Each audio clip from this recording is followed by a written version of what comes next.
Hello and welcome to another SkaredCast Battle Report. Today I play against the Basement Collective in Sudbury, Ontario, Canada. Make sure you check out their YouTube channel down in the links below. The Dark Eldar will face off in a 1500 point game on this beautiful table. Let's begin.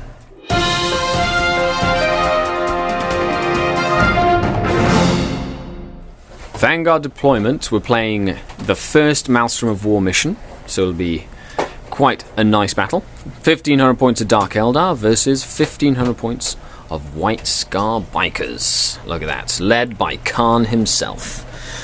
Grav, Melter. Grav. And some flying support. Let's get started. Deployment. The White Scars deployed in a big line across the Vanguard zone. In retaliation, the Dark Eldar have deployed Reaver jet bikes on the flank. It is night fight, turn 1. We have a Ravager with the Trueborn. We have another Ravager with a Raider up here. We have another Raider here with the Archon and 9 men. And another Ravager with Lances. 2 units of Witches and Venoms in reserve. The Razorwing in reserve. So, this is what the table looks like, and Khan will order his forces to scout forward before he chooses whether to go first or second. The White Scars scouted up with everything. It is night fight. This objective is a scatter field objective, and this objective is nothing of note, nothing important. I failed to seize the initiative with Labyrinthine Cunning, and it is now White Scars turn 1. The White Scars advanced and opened firepower into the Dark Eldar forces. The Archon's Raider took a direct hit from 2 grav guns, failed both Jinx saves with Night Shields, and they piled out to then deal with the intruders. The other grav unit fired at the Ravager, but the night fight saved it with some glancing cover. And the Reavers, jinking with 2+ saves, survived the brunt of the firepower with 2 miniatures remaining. While the overwhelming firepower 1 point, First Blood 1 point, and 2 objective 3 1 points have given the White Scars a 4 point lead going into Dark Eldar turn 1. The entire army shuffled to focus on these 2 units of bikes. I murdered that unit of bikes in combat with the Archon, but he failed the first and only Shadowfield save he had to make, as is usual, so he has 2 wounds remaining. The rest of the army, these 3 units, fired into that unit of bikers. 1 Gravgun biker is left alive. This Landspeeder can only snapshoot and cannot move next turn, and the Reaver jet bikes boosted to this sabotage objective to score recon. Will the objective explode in their faces? And it doesn't. The objective does not explode, that's a sabotage one right there. And then you have all the bikers still there. We're moving on to White Scar turn 2, and he has 2 reserve rolls to make for 2 Storm Talons with Skyhammer missiles and Assault Cannon. They are both in. Awesome. Just a lot of shuffling to gain points this turn. Lots of shooting, so one of the jet bikes die. Hold on, feel no pain for that. Oh no, it was a month ago. One of the jet bikes die, and he failed his morale test and ran. The Storm Talons arrived and shot into the Archon, killing him, and into the Warrior Squad, killing 6 out of 9, making them fall back, allowing this lone biker to capture objective number 6. The White Scars have gained 4 more points this turn, and they're looking at an 8 point lead over the 2 points for the Dark Eldar. We're moving on to Dark Eldar turn 2. I have some reserves to arrive. I have a Razorwing jet fighter that arrives, 2 units of Witches and Venoms. One arrives, and since my Archon is dead, no Labyrinthine Cunning. I just moved around, shot into the Storm Talons to no effect, killed that biker down there. They both jinked at least, Storm Talons. They did jink. And then 2 Venoms firing, killed 1 biker from that unit. Both the Reavers failed to rally on Snake Eyes, but this unit of Cabalite warriors rallied as well. So we're moving on to White Scar turn 3. No points were gained by the Dark Eldar this turn, as Scour the Skies was one that they were unable to get. What will happen? They didn't have to do much. They shot the bike dead, moved the land speeder, capture objective 4, capture objective 2 was another one, and capture objective 5 again for another 3 points, bringing their grand total to 11. Shooting was rather ineffective, forcing 2 Ravagers into jinking, but doing no damage with the Storm Talons. It is now my turn 3. I got Blood and Guts, trying to kill enemy units. I still have Scour the Skies, and I'm trying to secure objective 3. That is back here. And I have 1 unit of Witches to arrive from reserve, and they do. Final unit of Witches. We are committed to the table. The last unit of Witches come on. 3 Venoms firing into 4 bikes, killed 1 bike. This turbo boosting Ravager captured objective 3 and is now within range of the White Scar army. Shooting everything I could into this one Storm Talon, and it jinked 3 times out of 3, saving it from its impending doom. And then this Cavalite Raider moved up, and 2 invulnerable saves, Feel the Pain saves from the command squad also allowed them to stay alive. We're moving on to White Scar turn 4. They have a commanding lead, 11-3. The White Scars have advanced in full force. 3 objectives that were not captured this turn, as the secure objective 3 was denied when the White Scars failed a critical charge against an immobilized Ravager that's sitting right in front of them. This Storm Talon put 1 hull point and forced this Venom into jinking, while this snap shooting Storm Talon blew the triple lance Ravager sky high. We're moving on to Dark Eldar turn 4. Let's see if the Dark Eldar can pull something out of this game. So a little bit better shooting this time. The Witches tied up the unit of Marines in combat. They failed their hit and run, but they lost 2 to Overwatch. I killed the attack bike and 1 combi melter from that unit, and I killed the entirety of this big unit as a monocyte missile, killed 4 of them, and the unit of Cavalite Warriors finished off the rest, while the Raider blew the land speeder sky high. I did score 2 points thanks to Ascendancy this turn, bringing my grand total up to 5 against 11. We're moving on to White Scar turn 5. Turn 5. This combat did nothing. This Storm Talon forced this Venom into jinking and stripped a hull point. The Grav Guns killed the immobilized Ravager, while the snap shooting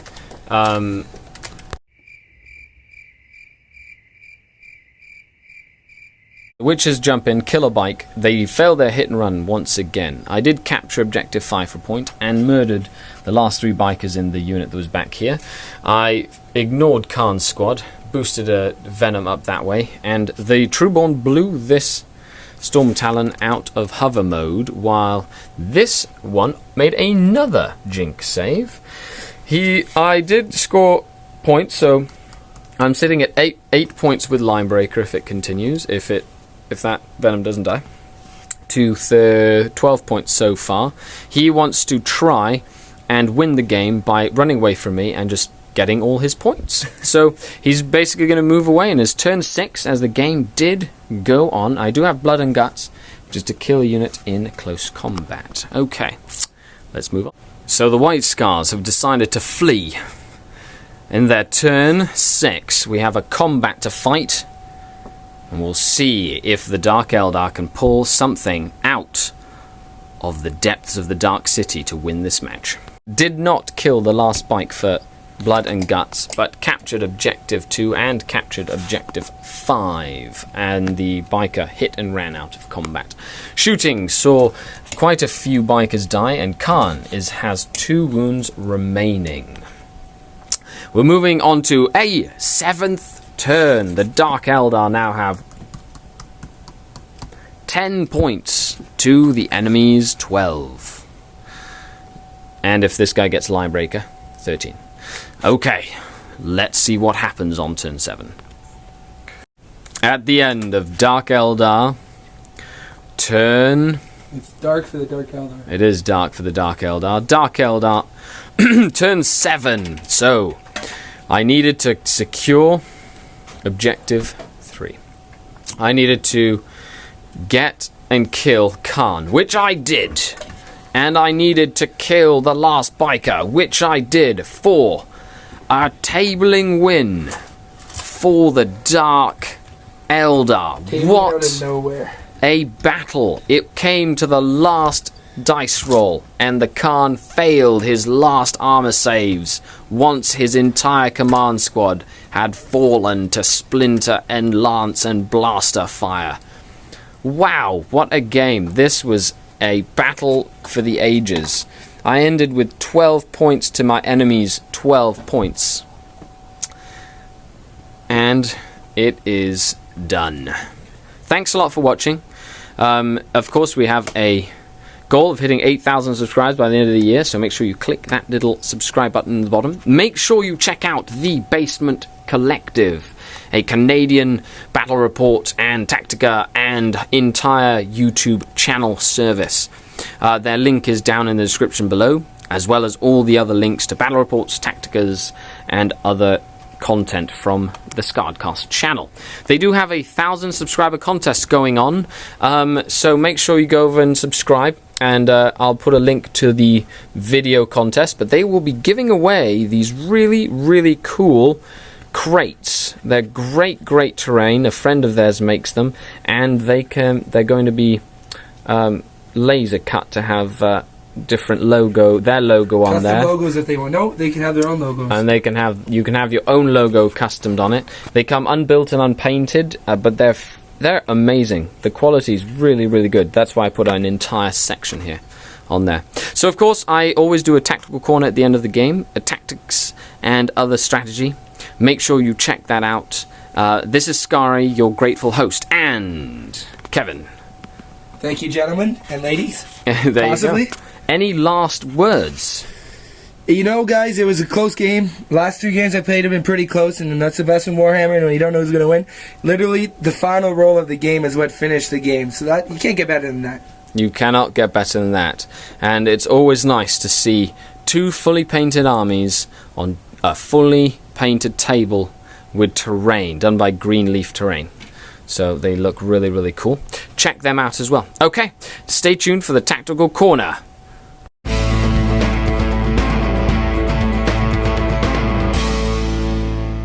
Oh, and welcome to another Tactical Corner.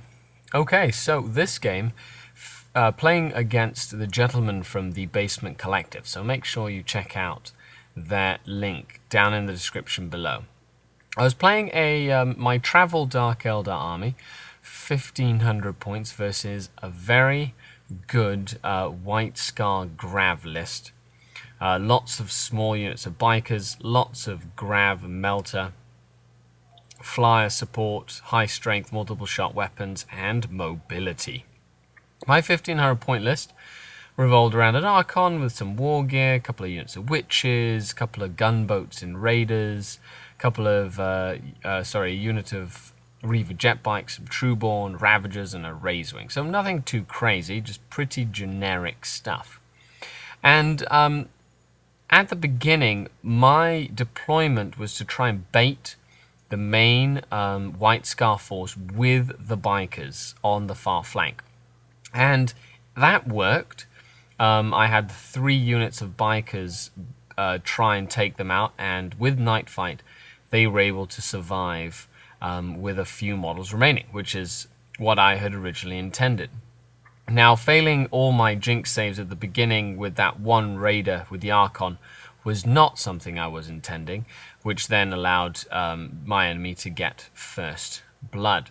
Although later that meant that the Archon was able to go in and wipe out a unit of bikers with his Agonizer, which was good, but he lost his Shadowfield save, and that meant that he was eventually killed.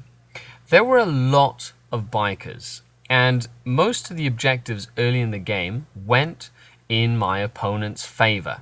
All the objectives that were nearby his units, and I really didn't have the board presence to push onto any objectives until later in the game, which means that by turn 3 and 4, the White Scars had a commanding lead of the game itself in terms of maelstrom points.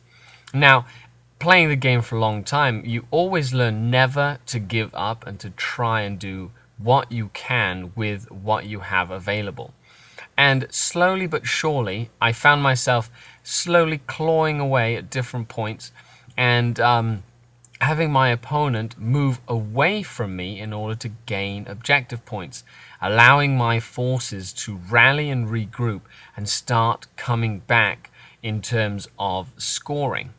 Now, in the mid-game, my volume of firepower was very ineffective, only killing very few bikers, and it was when the tide started turning in terms of statistics in about turn 4, 5, and 6 that my gunboats and venoms really started to do some work on the White Scars bikers list.